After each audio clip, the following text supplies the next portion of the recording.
Apreciadas amigas y amigos, no es fácil el momento por el que atraviesa Venezuela. Hay factores empeñados en caotizar la situación y provocar la ruptura del orden constitucional y democrático, incluso con aventuras injerencistas, extranjeras, que afectarían severamente la soberanía nacional. A esto hay que agregar que el concierto internacional que se ha forjado a diario estimula la subversión y una oposición como la que existe en el país parece apostar al desastre y a la quiebra institucional con tal de acceder al poder. Aparentemente las opciones, salvo la de la violencia, están bloqueadas por ahora. La oposición se empeña en un referéndum revocatorio del mandato del presidente de la República, que si bien es cierto está consagrado en la Constitución, no es menos cierto que para su realización quienes lo promueven deben cumplir con los requisitos previstos en la ley. Es por esta circunstancia que todo indica que el revocatorio no se realizará este año. Pero la responsabilidad de que esto ocurra no es del gobierno, del Consejo Nacional Electoral y del chavismo, sino de la propia oposición que en vez de activarlo en el mes de enero, lo hizo en abril, con lo cual inexplicablemente perdió un tiempo valiosísimo. Con posterioridad, en el proceso de recolección del 1% de firmas, incurrió en innumerables errores deliberados o inconscientes. Algunos de ellos tienen características delictuales. Ahora el país está contra la pared. La mayoría quiere paz y rechaza la violencia. Pero la dinámica de los acontecimientos determina que nos aproximemos más a la violencia que a la paz. Estos días que cursan son determinantes en el desenlace final, que puede ser que el país salga ileso y conjure la violencia, o bien que suceda todo lo contrario. Para la próxima semana está prevista la realización de una marcha que la oposición considera fundamental y ha hablado de movilizar 1 millón de personas para la toma de Caracas. En el marco de un ambiente crispado, esa marcha puede tener consecuencias muy graves. Cualquier detalle puede ser explosivo, y aun cuando los promotores de la misma insisten en su carácter cívico, la experiencia revela todo lo contrario. ¿Qué hacer? Apostar a que los acontecimientos se desarrollen con normalidad en el escenario de la calle, sin reflexionar sobre los riesgos y alertar a la ciudadanía, permitiendo así que nos desborden esos hechos. Sería absurdo en el tiempo que falta para la realización de la referida marcha, jueves 1 de septiembre, que así como puede transcurrir con tranquilidad y normalidad, pudiera repetir la experiencia brutal de la marcha del 11 de abril del 2002 y de otros tantos episodios violentos como las guarimbas. Hay que plantear la urgencia de dialogar, porque el diálogo es la alternativa civilizada, democrática, que además cuenta con el respaldo de más del 80% de los venezolanos. Para hablar de este importante tema, he invitado al dirigente nacional del PSUV y jefe del Grupo Parlamentario de la Patria en la Asamblea Nacional, Héctor Rodríguez.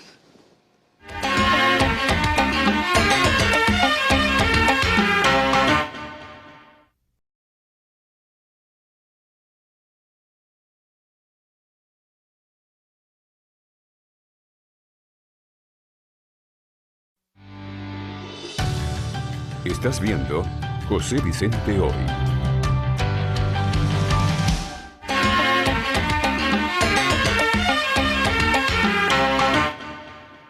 Mi invitado de hoy, Héctor Rodríguez, jefe del Grupo Parlamentario de la Patria, dirigente nacional del PSUV. Bienvenido. Gracias, José Vicente. Gracias por tu invitación. Mira, ¿en qué contexto nos estamos moviendo en este momento? Bueno, yo creo que estamos atravesando una situación difícil los venezolanos, ¿no? Hay un contexto de la coyuntura, producto de la emergencia económica, producto de la baja de los precios del petróleo, que genera un resultado electoral el 6 de diciembre. Y bueno, luego hemos recorrido 8 meses donde tal vez esa Asamblea Nacional pudo ser un espacio para el diálogo, para el debate. Sin embargo, se ha convertido en un espacio de la confrontación interna de la oposición. Y yo creo que en esta coyuntura, los sectores más radicales, los sectores más violentos, han tomado control de la oposición venezolana. Yo creo que pudiéramos estar a las puertas, negada por la oposición la posibilidad del diálogo, del debate, de la discusión franca, sincera, de dos modelos contrapuestos que tienen que aprender a respetarse, a coexistir desde el punto de vista de las reglas del juego democrático, pudiéramos estar en la antesala de un espacio de confrontación. Ojalá que no. Ojalá se imponga la racionalidad, ojalá se imponga la cordura en la política. Tú dices, cuando se analiza el contexto, que hay una responsabilidad evidente de la oposición. Indiscutiblemente. ¿No?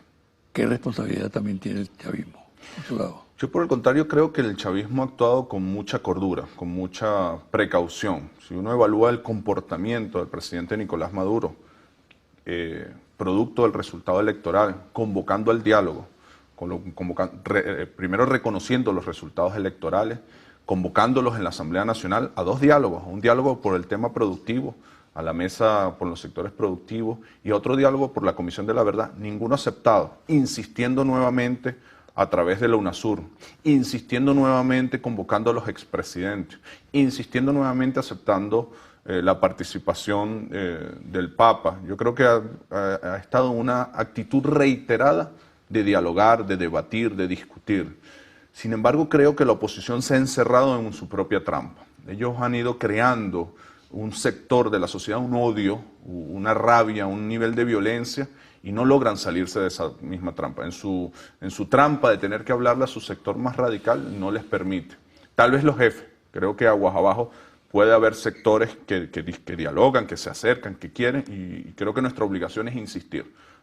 No podemos renunciar a la posibilidad de dialogar, de debatir, de garantizar la paz. No podemos eso me parece importante, porque yo tengo conocimiento de que hay sectores en el campo de la oposición dispuestos a dialogar, que tienen una actitud democrática, ¿no? Entonces, se trata de un trabajo que tiene que hacer, en este caso, el chavismo, el gobierno mismo, de insistir en el llamado al diálogo, de tender puentes reales, pues que siempre en confianza. ¿Se puede hacer ese trabajo? ¿Se está haciendo? Sí, se puede hacer y se está haciendo. Si tú evalúas la actitud, el comportamiento del presidente Nicolás Maduro ha sido insistente y nos ha pedido a los distintos voceros que conversemos, que dialoguemos, que busquemos la paz. Y yo creo que ese diálogo va en dos dimensiones. Una, con los actores políticos que quieran y que puedan. Muchos están presos de sus propias circunstancias. Y otra, con la sociedad en general. Dialogar con los trabajadores, con la juventud, con las mujeres. ¿Y para qué? Evidentemente que allí hay avances. Indiscutiblemente. Sí. Pero es importante que quede claro para qué, porque algunos dicen, no podemos dialogar porque no se puede claudicar a las posiciones. No, el diálogo no es para eso. El diálogo, lo ha dicho muy claramente el presidente, es para garantizar la paz. Es para que no se imponga lo que pasó en el 2002. Es para que no se imponga la guarimba como forma de hacer política. En Venezuela hay dos formas de ver la sociedad. Quienes creen en la visión neoliberal, en el Estado mínimo, en la Venezuela aislada de América Latina, de Sudamérica, y quienes creemos en el proyecto bolivariano, el proyecto chavista. Esas dos visiones van a estar confrontadas permanentemente. Ahora, ¿cómo administrar esa confrontación? Debe ser con las reglas de juego claras, debe ser con la Constitución, debe ser en paz, en democracia. No puede ser a través de la guarimba, no puede ser a través del golpe de Estado del 2002. Hay algunos sectores de la oposición venezolana que quisieran que la política fuese a través de la violencia. Sin embargo, Héctor, sigue planteado como dilema estabilidad o subversión. Sí, y nosotros en tenemos función de aquello que hemos calificado como el golpe de Estado permanente, ¿no? Sí. Por un lado, y por otro lado la defensa de las instituciones. ¿Cómo resolver ese dilema definitivamente? Para buscar la solución primero tenemos que entender que es parte de un juego geopolítico.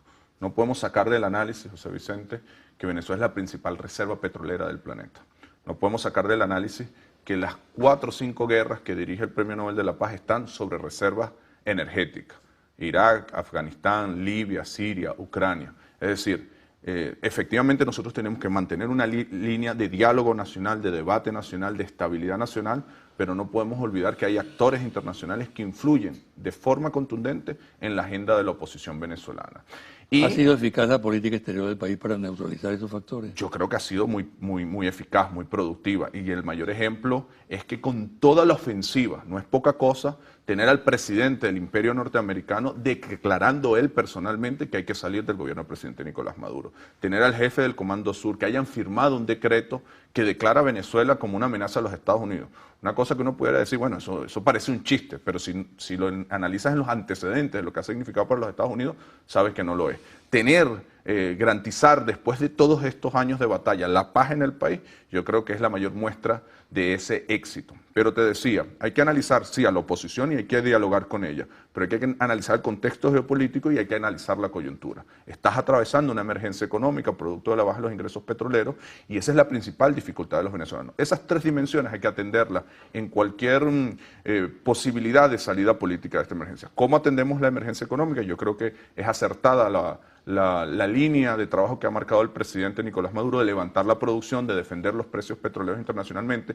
¿Cómo generas un espacio de diálogo con aquellos actores de la oposición que respeten la Constitución, que no quieran que se incendie este país, que no quieran la guarimba, que no quieran la violencia como forma de hacer política? ¿Y cómo mantienes una línea de acción geopolítica, los llamados anillos de protección, el ALBA, la UNASUR, la relación con los BRICS, a nivel internacional? Son como tres dimensiones en las que tenemos que ir observando al mismo tiempo con un objetivo, garantizar la paz y desde nuestra perspectiva darle continuidad al proyecto revolucionario, que es la única forma de darle viabilidad política a un Estado social de derecho, de justicia, a un proyecto político. ¿Qué significa en estos momentos el enfrentamiento Asamblea Nacional, Gobierno Nacional o Asamblea Nacional con otros poderes públicos, como el caso del Consejo Nacional Electoral, del Ministerio de los Poderes Morales, etcétera? Yo me iría por la característica que le das en la segunda parte de la pregunta, porque algunos dicen hay un conflicto de poderes entre la Asamblea Nacional y el Ejecutivo, entre la Asamblea Nacional no hay conflicto de poderes. Y el Judicial. Yo creo que hay un poder conflictivo. Si tú te das cuenta, desde que la oposición tomó la Asamblea Nacional está en conflicto con el poder electoral, indiscutiblemente.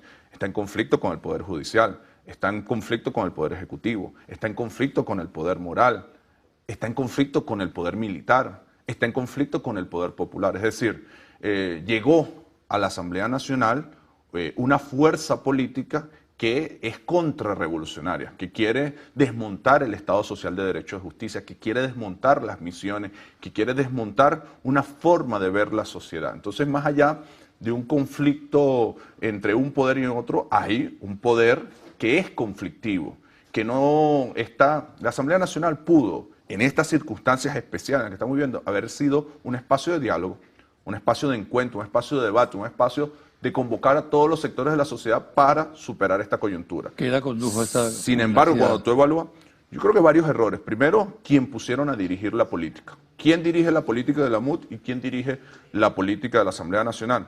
Bueno, los sectores o los actores más irracionales de la política.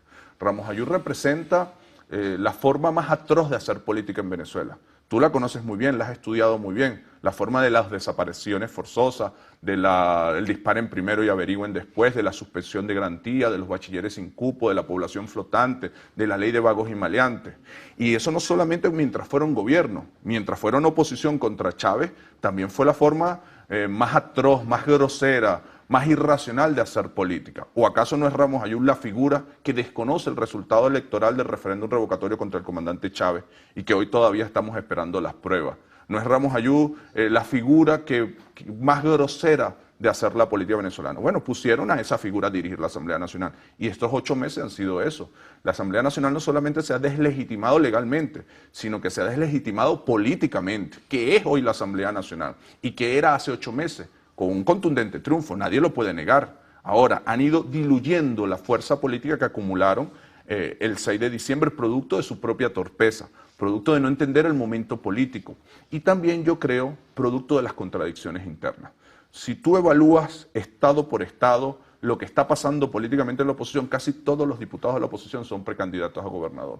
Y si evalúas los grandes jefes de los partidos políticos de oposición, casi todos son precandidatos a la oposición. Ellos nos están preguntando, bueno, ¿cómo utilizamos el poder que tenemos?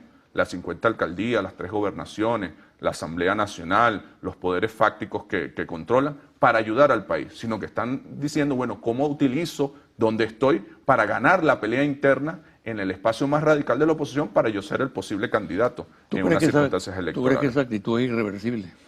Espero que no, espero que no. Yo creo que nuestra obligación es, como lo hemos hecho en otras circunstancias, empujar a la oposición hacia el campo democrático.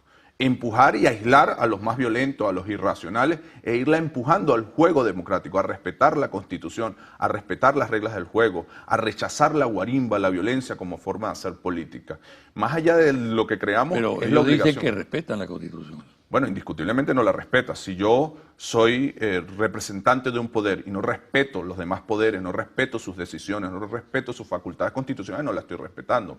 Si yo intento de utilizar un mecanismo constitucional haciendo fraude, poniendo 10.000 muertos a firmar, menores de edad a firmar, no estoy respetando la Constitución. Si yo no respeto los otros actores de los poderes, el presidente de la República, el jefe de Estado, los rectores del CNE, el defensor del pueblo, los magistrados del Tribunal Supremo de Justicia, no estoy respetando la Constitución, porque la Constitución es un paquete, es un sistema político, en el caso venezolano, de 5 poderes que se hacen equilibrio mutuamente. Si yo utilizo un poder nacional para decir, voy a tumbarte, voy a generar violencia, advierto que voy a meter preso a la gente si soy poder de forma irracional, no estoy respetando la Constitución. Es decir, se está imponiendo en algunos sectores de la oposición, lamentablemente son los jefes de la oposición actualmente, se está imponiendo la política del loco, la política de la irracionalidad. ¿Cuál es la obligación nuestra? Bueno, tratar de que la política de la irracionalidad se aísle y se imponga la sindérice, se imponga la racionalidad política. La mayoría de los venezolanos queremos paz, la mayoría de los venezolanos queremos es trabajar.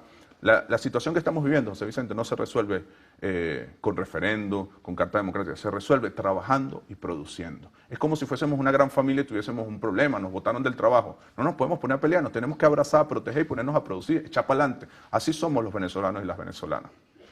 Vamos a hacer una pausa, Héctor. Y al regresar, quiero que hablemos acerca de un hecho que se va a producir próximamente, que es la marcha convocada por la oposición para el próximo jueves.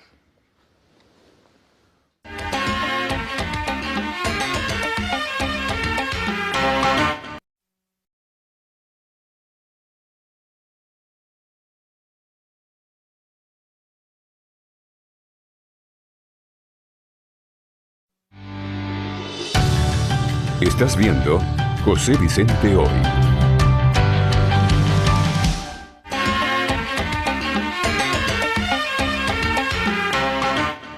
Héctor, la oposición ha convocado para una marcha el próximo jueves 1 de septiembre. Habla de mover para la toma de Caracas a 1 millón de personas, con consignas muy radicales.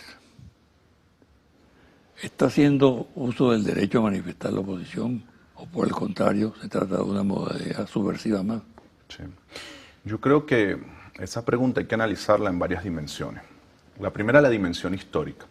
¿Cuál ha sido el comportamiento de la oposición en los tiempos de la revolución? ¿Ha sido un comportamiento democrático? ¿Ha sido un comportamiento pacífico? ¿Ha sido un comportamiento respetuoso de tiempos de cambio? Si uno ve cómo reaccionaron a la candidatura del comandante Chávez, cómo reaccionaron políticamente, qué fueron haciendo para evitar ese triunfo, cómo reaccionaron al proceso constituyente, cómo reaccionaron a las leyes que generaron el paro petrolero, qué los hizo, qué los movió a parar la empresa petrolera, al golpe de Estado del 2002, a las primeras guarimbas de la Plaza Altamira, a las guarimbas, a la partida física del comandante Chávez, al plebiscito que fueron por todo el país diciendo que si ellos ganaban las municipales, Nicolás se tenía que ir, a las guarimbas posterior a haber ganado el 75% de las alcaldías, y te das cuenta que son los mismos actores, que fueron los que se llevaron preso en el golpe de Estado al diputado hoy defensor del pueblo, al ministro de Interior y Justicia. Son los mismos actores, no han cambiado los actores. Te hace pensar que estás ante una oposición que no es democrática, que es golpista por naturaleza, que arrebata el poder. Ahí hay una dimensión que hay que estudiar. Segundo, lo que hay que estudiar es qué ha pasado en estos 8 meses. Después de una gran victoria que tienes que reconocerle, te insisto, han dilapidado ese resultado. Y bueno, la última movilización que tuvieron en Caracas, creo que a finales de julio, fue un fracaso absoluto, que es cuando ellos frenan y dicen, no, vamos a convocar marcha dentro de un mes. 1 de septiembre. ¿Ha perdido la capacidad de convocatoria? Yo creo que se han desconectado del pueblo. En su obsesión por llegar a Miraflores, no se dan cuenta que la prioridad del pueblo ahorita es lo que está planteando el presidente Nicolás Maduro. Es resolver el problema de las colas, del desabastecimiento. Es que el pueblo nos está pidiendo, trabajemos todos para salir de este problema. Por eso el presidente convoca, vengan, vamos a trabajar, vamos a resolver este problema. Después seguimos discutiendo las demás cosas. Pero ahorita, en momentos de emergencia, el pueblo aspira a que la mayoría nos pongamos a trabajar para resolver el problema. Y eso los ha desconectado del pueblo. Y eso los hizo pensar, primero, en hacer una pausa. Se fueron de vacaciones, prácticamente en agosto no hicieron política. Un poco porque vienen de fracaso en fracaso. Y segundo, apostar, tú decías, con consignas muy radicales al sector más radical. Ojalá esto no sea el inicio. Yo no creo que es una fecha, no creo que lo estén planteando como una fecha. Ojalá no sea el inicio de una nueva etapa de guarimba. Creo que ha quedado suficientemente demostrado con el golpe de Estado del 2002, con las guarimbas de la Plaza Altamira, con las guarimbas del 2014, con el llamado a descargar la rabia por el ex candidato Capriles Radonsky, que este pueblo quiere paz. Más allá de los que son chavistas, de los que son escuálidos, de los que son ninis, la mayoría de este pueblo quiere paz. En una cola que para comprar un producto seguramente hay chavistas, escuálidos y ninis, pero eso no se están entrando a piña, eso no se están ofendiendo, están más bien en una actitud de solidaridad, de acompañarse para salir de la emergencia. Yo creo que en la convocatoria, en Venezuela hay plena democracia. Aquí cualquiera puede hacer una manifestación, puede convocar a una movilización. Lo que no pueden es tratar de incendiar el país. Lo que no pueden es imponernos el degollamiento de motorizados, la quema de Simoncitos, la guarimba como forma de hacer política. Esa la tenemos que rechazar todas y todos los venezolanos. ¿Tú te atreves a hacer un pronóstico para el próximo jueves? Es difícil. ¿Normalidad? Es difícil. ¿O violencia? Yo creo que la mayoría del país quiere paz. Sin embargo, también estoy consciente de que en los sectores, en la oposición, hay sectores muy llenos de odio, muy llenos de violencia, y hay actores dirigiendo la política muy irracionales. Yo, más que un pronóstico, apuesto a que se imponga la racionalidad, a que se imponga la voluntad de la mayoría de los venezolanos y las venezolanas, que es la paz. No quiere decir que no vamos a seguir teniendo diferencias y que las vamos a debatir con pasión como característica del ser venezolano, pero con respeto, entendiendo que de aquel lado hay un ser humano y de este lado hay un ser humano. Entonces, más allá que un pronóstico, yo apostaría a una invitación, que nos impongamos los que queremos la paz. Tenemos que imponer la paz. No puede ser la guarimba la que se imponga como forma de hacer política. ¿Qué respuesta daría el chavismo el próximo jueves? En la calle. Más allá del jueves. Porque es un problema de calle también. Más allá del jueves, nosotros venimos dando una respuesta contundente durante todos estos días. Tú has visto las movilizaciones del Partido Socialista Unido de Venezuela, en Carabobo, en Amazonas, en Bolívar, en Zulia, en Yaracuy, en Caracas. Nosotros vamos a seguir donde naturalmente somos. Nosotros el chavismo va a estar en la calle. Nosotros somos una fuerza histórica, nosotros no somos una coyuntura electoral. Exacto. Y vamos a seguir en la calle. No un día, José Vicente. Esto es importante que quede claro. Nosotros vamos a estar en la calle permanentemente, todos los días, con el pueblo, junto al pueblo, movilizado, defendiendo la revolución, defendiendo la paz. Vamos a estar en la calle defendiendo la paz. ¿Estás consciente de que cualquier acto de violencia que se produzca ese día va a ser especulado al máximo, sobre todo en el exterior, con fotografías impactantes? Sí. Y no solamente eso, sobre Venezuela. No hay sectores que buscan precisamente eso, sí, el efecto mediático. Creo que Venezuela ha estado sometida los últimos 17 años a una campaña brutal a nivel internacional. A veces incluso con fotos que son falsas. Tú debes haber visto por las redes, por la prensa internacional, fotos de cosas que han pasado de violación de derechos humanos a manifestaciones en otros países y la titulan como Venezuela. Venezuela está sobre el ojo del huracán de los poderes fácticos, de los poderes mediáticos. Nosotros tenemos que trabajar para garantizar la paz y para echar el país adelante. Los pueblos del mundo tienen mucha conciencia. A pesar de la brutal campaña internacional contra la revolución bolivariana, contra el comandante Chávez, contra el presidente Nicolás Maduro, cuando salimos al mundo, la solidaridad de los pueblos es de amor, es de acompañamiento. Tenemos la razón histórica, José Vicente. Nosotros estamos trabajando porque el país sea un país productivo. Estamos trabajando porque el país salga adelante. Mira, en esta situación de emergencia económica, aquí no se ha parado la construcción de vivienda, no se ha parado una escuela, no se ha parado un CDI, se han aumentado salarios. Si hoy gobernara cualquier vocero de las visiones neoliberales, ¿qué es lo primero que hubiesen hecho? Lo que hicieron en los 90 y lo que hoy hacen en Europa. Aumentar la edad de pensión, Lo que está haciendo Macri en parar los Argentina. salarios, lo que está haciendo Macri, despedir trabajadores, lo que está haciendo Temer, lo que hicieron en España, lo que hicieron en Grecia, el paquete neoliberal. Y los pueblos ven eso también. Así como ven la falsedad del poder mediático, también ven que un pueblo que en tiempos difíciles, no solamente en tiempos de bonanza petrolera, en tiempos difíciles apuesta a proteger a su pueblo, apuesta a las misiones, apuesta a seguir construyendo viviendas, a seguir entregando pensiones, a seguir construyendo escuelas, apuesta a la dignidad de su pueblo. Es fácil en tiempos de bonanza hacer esas cosas, difícil es en tiempos de dificultad decir nosotros seguimos defendiendo el Estado Social de Derecho y de Justicia, seguimos defendiendo las misiones, seguimos aumentando salarios, seguimos apostando a las pensiones. Hay posibilidades de superar la crisis económica. Indiscutiblemente. Esto es una emergencia económica. Pero lo dices por voluntarismo. No, no solamente por voluntarismo, un estudio, un análisis real de la situación. Tenemos una emergencia económica producto de la baja de los precios petroleros. Pero ¿qué indicios hay? Es verdad, pero también es verdad que tienes un país que no solamente es la principal reserva petrolera del planeta, es de las 10 principales reservas minerales de oro, de diamante, de coltán, de bauxita. Es un país con 30 millones de hectáreas cultivables, es un país con reservas de agua potable, es un país que produce energía y además, que es la principal potencia que tenemos, José Vicente, es un país joven. El 60% de la población venezolana es joven y su juventud es la juventud más formada en 200 años de historia republicana. Es decir, lo que más me da seguridad de que nosotros vamos a salir para adelante, que vamos a superar esta emergencia, de que vamos a ser un país potente, es nuestra juventud, es nuestra capacidad, es el amor que tenemos por esta patria. Mira, yo creo que la oposición, la derecha y los Estados Unidos cometen un error al no estudiar nuestra historia. Ellos creo yo, que su táctica es, bueno, si los apretamos se rinden. Los bolivarianos, los chavistas, jamás nos rendimos. Nos crecemos ante las dificultades. Cruzamos los Andes caminando en alpargatas si es necesario por nuestros sueños, por nuestros objetivos, por nuestros proyectos. Esta es una dificultad más. Toda fuerza histórica atraviesa dificultades. Es una dificultad más y ante ella nos creceremos y la superaremos y la venceremos. ¿Es voluntarismo? No. Es un análisis de las condiciones reales. ¿Hay condiciones para superar esta emergencia en Venezuela? Indiscutiblemente las hay. Las hay en su potencial económico, las hay en su voluntad política y las hay en su capacidad humana. ¿Tú crees que se puede decir que está garantizada la estabilidad democrática en el país? La estabilidad, la libertad, la democracia, la soberanía nunca van a estar garantizadas plenamente. Las tendremos que pelear permanentemente.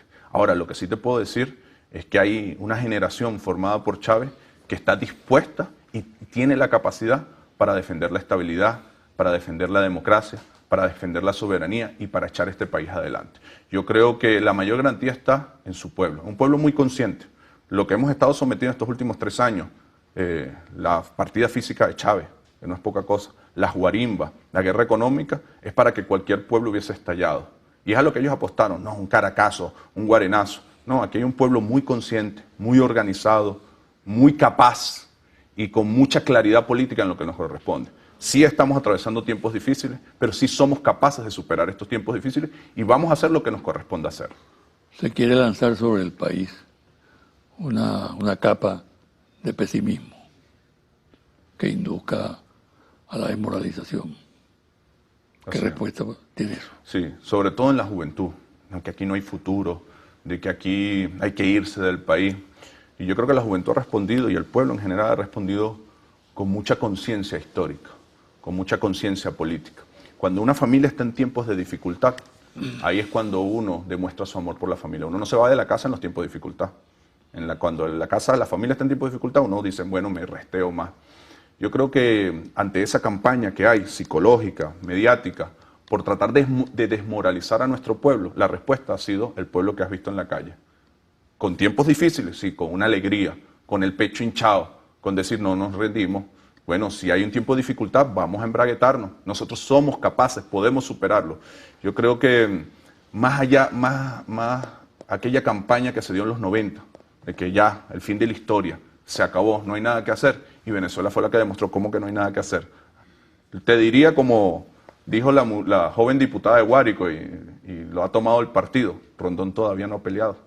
Ahora viene el pueblo a batallar, viene el pueblo a luchar. Y la esperanza, José Vicente, jamás nos la van a quitar. La sonrisa, la hermosura, la ternura, nunca nos la van a quitar. Esto es un pueblo noble y trabajador por naturaleza. Y contra eso no hay campaña mediática o psicológica que pueda. Bueno, muchas gracias. Gracias a ti. Un placer siempre estar contigo. Bueno. Una pausa y a regresar a los confidenciales.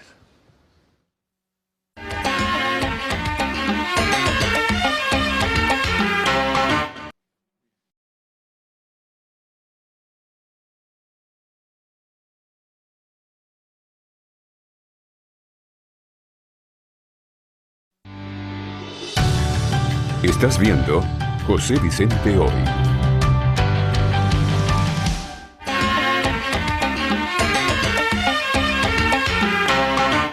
Y ahora, los confidenciales. Cuando se observan ciertas actitudes que responden a un patrón de deslealtad por parte de dirigentes que llegaron a tener significación y que luego optaron por desertar del campo progresista, vale la pena recordar lo que sucedió en El Salvador durante la Guerra Civil. El poeta Roque Dalton, militante de la Revolución, guerrillero esclarecido, fue fusilado por órdenes de sus compañeros de lucha, que lo acusaban de traición, un crimen horrendo producto de un comportamiento inmoral de quienes compartían con él la lucha política. Tiempo después se supo que quien ordenó el fusilamiento de Dalton, y según algunos lo ejecutó personalmente, fue el guerrillero Joaquín Villalobos. Los restos del poeta nunca aparecieron y en la actualidad se ha abierto un proceso para el esclarecimiento de la verdad en torno a este caso.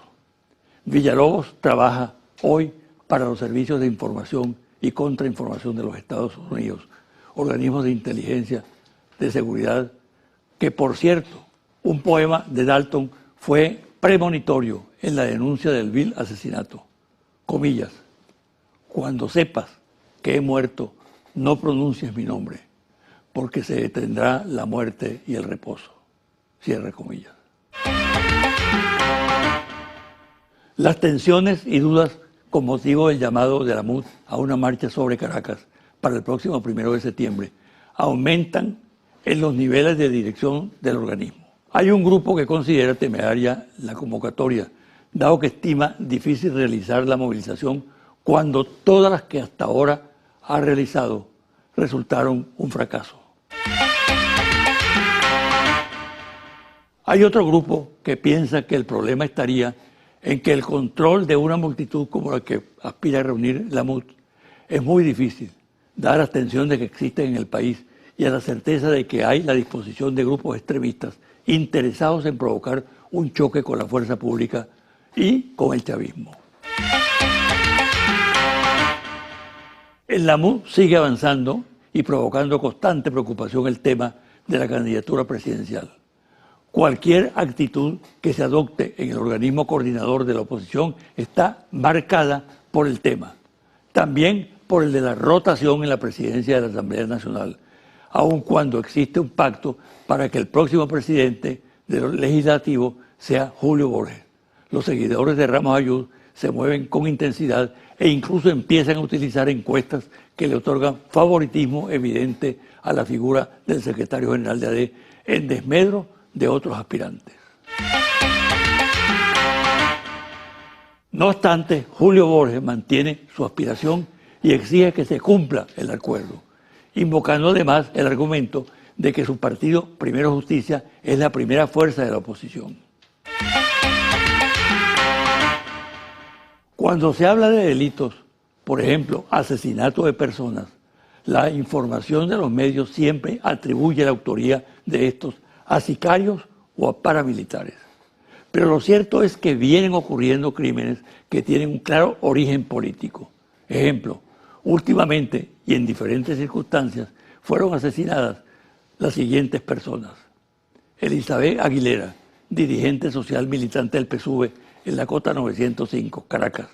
Un grupo le dio muerte en su propia casa y su cadáver fue quemado en plena calle.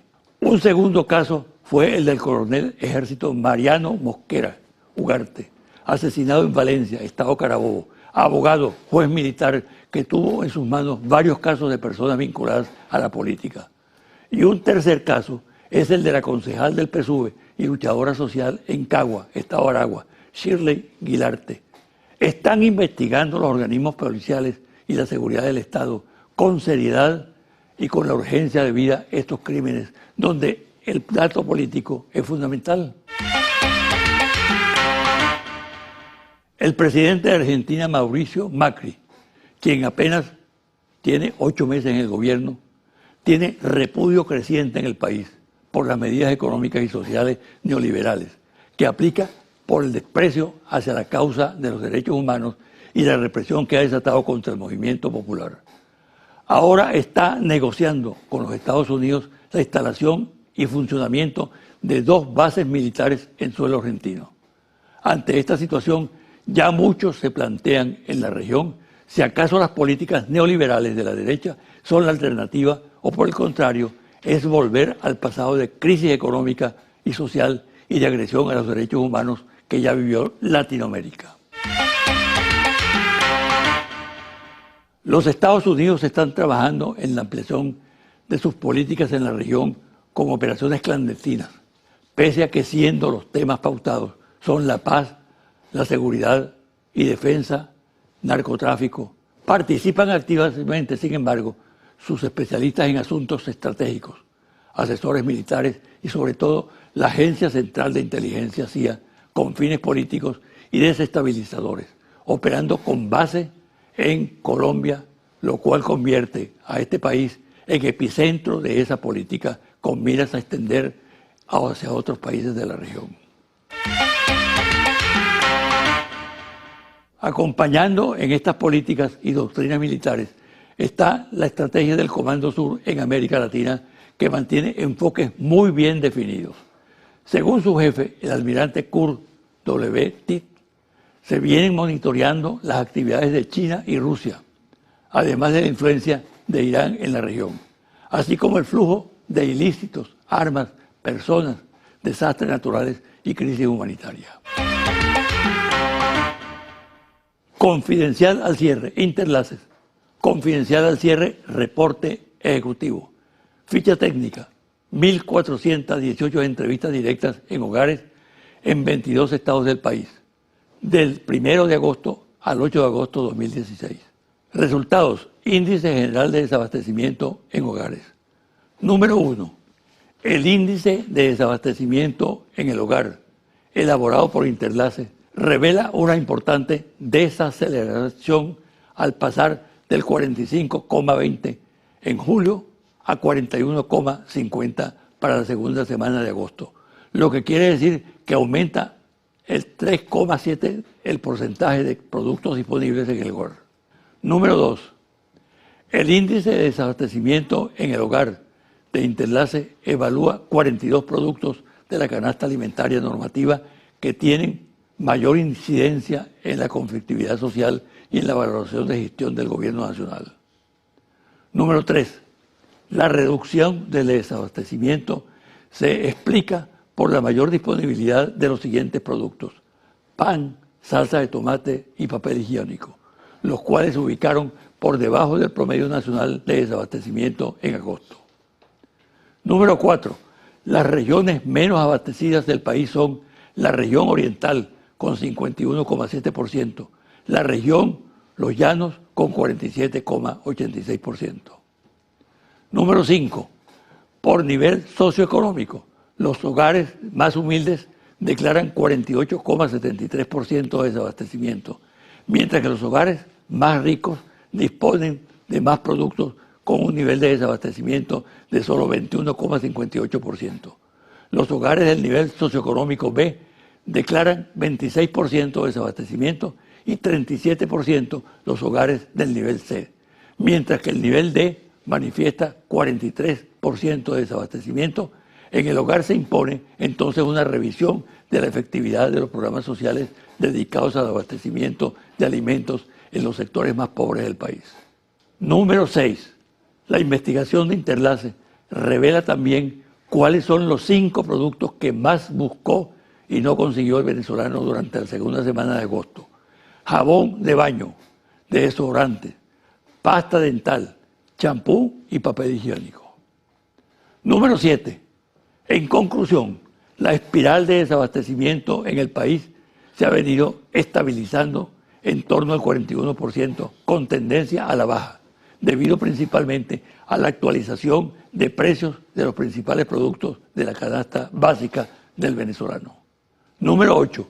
La lentitud en la revisión de los precios de los productos de aseo personal ha sido la causa principal por la que sigue siendo la categoría más desabastecida en el hogar y que solo se consigna a través de los bachaqueros y por medio de canales informales como el trueque.